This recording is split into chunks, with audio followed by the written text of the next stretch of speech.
Welcome back. Parashat Noach, Aliyah, Sheni. So here again, Hashem refers to Noach as a tzaddik in his generation. And we all remember that famous Rashi when we were children, that maybe in the generation of Abraham Avinu, he might not have been considered from the greatest people of the generation, but in this generation, he was clearly great. So now the pasuk goes on and tells us that Hashem instructs Noach. If you remember yesterday, he told him to bring 2 of each of the species of the living animals. But now Hashem tells him, when it comes to the kosher animals, bring 7 pairs of each of the kosher animals, bring 7 pairs of each of the kosher birds, and 1 pair of the rest of the non-kosher animals.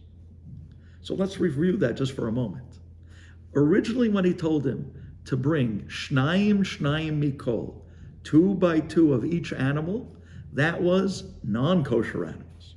Kosher animals, he ended up bringing 7 pairs of each of the kosher animals and each of the kosher birds.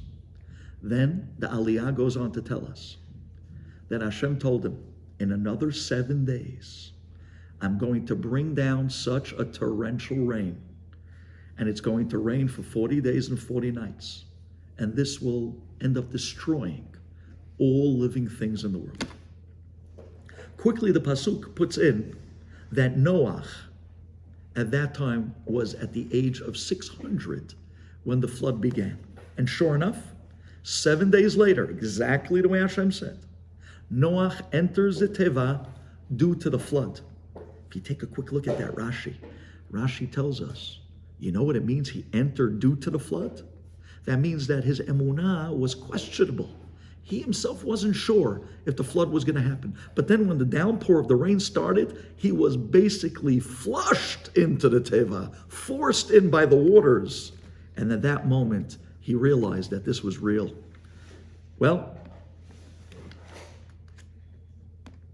for 40 days and 40 nights, it actually rained.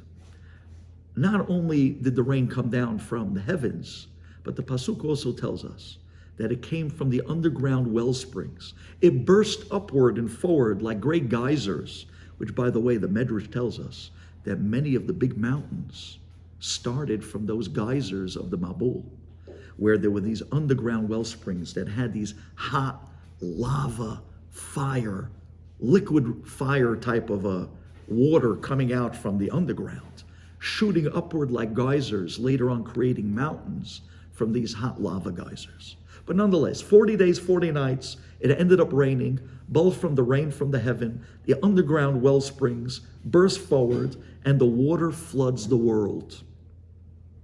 At this point, the Torah circles back and tells you about the animals that came in 2 by 2 to the teva. Then it tells you about the people. Noach, his sons, his wife, their wives, along with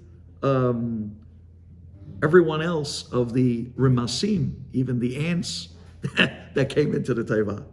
And at that point, says the pasuk, Hashem shut the door behind Noach to protect him, not just from the downpour, but also from the people, says the Midrash, who tried to come into the teva once they saw the flood began.